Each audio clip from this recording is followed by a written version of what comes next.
Hey guys, what's going on? It's Might Sun here, and today we've got a video on the one and only infamous Duel Arena. I'm sure you guys all know how the Duel Arena works.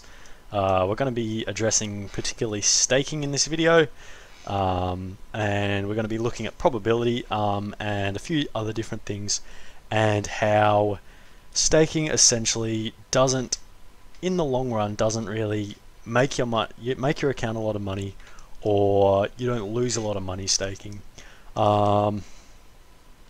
This video, I'm not a staker myself, and I'm going to try and avoid being biased towards non-stakers. And I'm not trying to tell you that staking is wrong.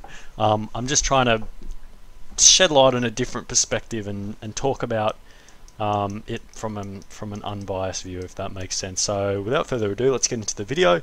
We're going to start off by talking about the concept of smart staking. So the first concept we're going to introduce is the idea of what is known as smart staking. Now, smart staking is a concept which pretty much involves you taking a large amount of money to the Duel Arena. For example, let's use 100 mil, and just continually throwing small stakes or the same amount of money stakes over and over again until you eventually come out with an amount at the end. And most people think that if you continue to do this, you'll win 5 in a row, and then you'll win another 5 in a row, and then eventually you'll end up with 200 mil by throwing small amounts over and over again. But the reality is, due to probability, it doesn't really allow this, and you will always end up with the exact same amount of money that you started with if you're throwing small stakes and you have a lot to do. So I backed this up by doing a little experiment. Rather than doing 50 stakes on my own, I've done had a look at coin tosses, which are also 50-50. If you have a look at this, a head, just said a head represents a win and a tail represents a loss. If you look through this, you're gonna you probably, if you think about 50-50, if you're going to do 50 coin tosses, you're probably going to think, oh yeah, you'll probably get 20 of one and 30 of the other. But in the end, you'll always end up with, I got 24 heads and 26 tails. You'll always end up with almost the exact same amount of money that you started with. If you think I just came up with these figures to support my own theory in the video, then I encourage you to go and try and do this experiment yourself. It takes 5 minutes, write down every single result, and I guarantee you'll always get the exact same thing. So we're going to move on to the next concept, and this idea of 50-50, you'll always, for every single win there will always be a loss, kind of goes on to talk about it kind of backs up every other thing I'm going to be talking about in the video. So I know what you're thinking next. You're thinking, so the only way to do it is, rather than staking the same amount of money, you have to fluctuate different amounts of money that you put in. So say you do, oh yeah, I'll put in 20 mil one stake, and then 50 mil the next stake, and then 60 mil after that, and then 100 mil after that. And I got to pray that I win I got to win the big ones and lose the small ones. Well, again, unfortunately, it doesn't really work that way. For every single time that you put a small amount in, you have the same chance of winning as you put a big amount in. So let's take the example of having 50 mil and having 20 mil, and you say, alright, every second stake I'll do 50 mil, every first stake I'll do 20 mil. And you say, oh, okay, hopefully I, what am I saying? Hopefully you lose all the 20 mil ones and you keep winning the 50 mil ones, and eventually you'll end up. Well, if you think about it, you have the exact same chance of winning the 20 mil stake, and you have the same chance of losing a 50 mil stake. So that doesn't really work that way either. You'll always end up averaging out. If you take all the money that you plan on staking, put it into a thing, average it out, you'll still end up coming out the same, in the end overall the same. So what you're also probably thinking is about, them big YouTubers like Fishy and stuff, who have those videos of on YouTube of them going from 1 to 64 bill. So we'll take that one for an example, and we'll talk about the next concept. So next we're going to talk about popular YouTubers and a recent video that was uploaded a few months ago, I believe, and it's uploaded by SmartYourBGS. I'm no way endorsing him in any way, I'm just using his video for an example where he turned 1 bill into 64 bill. He went from 1 to 2 to 4 to 8 to 16 to 32 all the way up to 64 bill. So he kept doubling up and he won 6 stakes in a row. Now personally I believe that this video is staged. The guy in the video, if you look him up, his account is completely gone. I think he just had a lower range level, but let's give him the benefit of the doubt. Obviously we all know that stakes like that do happen where you win 5 or 6 in a row. Even if we look back at my my little thing here, yeah, about right here in the middle we won, well, I got 7 in a row.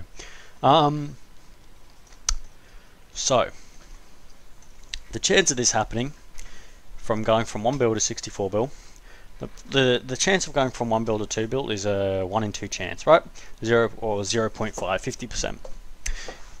The way that you can calculate this is go 1 out of 2 to the power of 6, or 0.5 to the power of 6, which is 0.5 times 0.5 times 0.5 times 0.5 times 0.5 times 0.5, which comes out to a 1 in 64 chance of winning this, which is extremely unlikely. I know it does happen, but it's extremely unlikely. And if you're, it's kind of like, let's just say 1 bill represents $1,000. $1,000 taken to the casino. The chance of winning 5 stakes in a row is 1 in 32. So that's like taking $1,000 and going and putting $1,000 on the number 0 on the roulette table, which is a 1 in 36 chance. So that's almost the rarity of putting $1,000 on number 0, winning that, and then putting it on a 50-50 one and winning that as well, which is so unlikely. Like it seems common because I think it's covered up by the fact that, you know, you think, oh yeah, 1 in 2 chance of winning the stake, but if you add it all up, it really the rarity of it is just so low. So yeah, it kind of makes me think, and like just winning that many stakes in a row it's so unlikely. And those people, your mates who have got Ellies, who they say, oh yeah, I got it all at the Jewel Arena. Let's have a quick look at this, right? The only way, before they got enough for the Ellie, they probably went through heaps of wins, loss, win, loss, loss, win, loss, and then there'll be that one point after they've either lost a lot.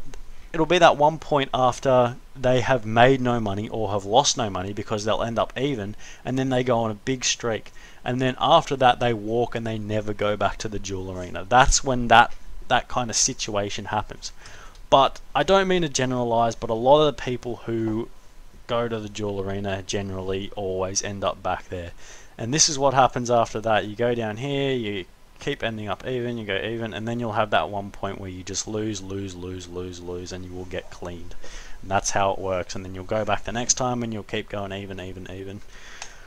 So yeah, let's finish up with advantages like PID and some different kind of stuff like that.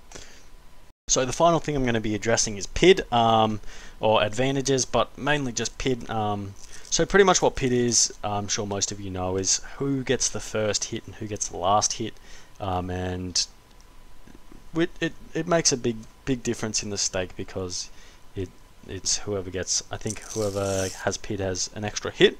But again, if you think about PID was very recently updated. It used to be a little different, but it's been recently updated so that it's now a 50-50 chance for whoever gets the first hit. It's just completely randomized, and that means that for every single stake, for every time you get PID, there's also your enemy will get PID. So it's still 50-50. It doesn't make any difference. If I'm incorrect in that though, please do correct me in the comments, because I'm not 100% sure about that, since that was updated so recently. So yeah, that's it for now, guys. Hopefully you enjoyed, hopefully you learned something, hopefully everything I talked about wasn't too confusing. Probability is a fairly touchy subject, and it's even confusing for me, just when I'm saying it. But yeah, again, I hope this didn't seem too biased. I mean, I'm not here to tell you that staking's bad. That's what you do on your accounts. None of my business. But I just wanted to make this video and just have a talk about it. So yeah, if you enjoyed, like or subscribe, whatever you want to do, guys, and I'll see you later.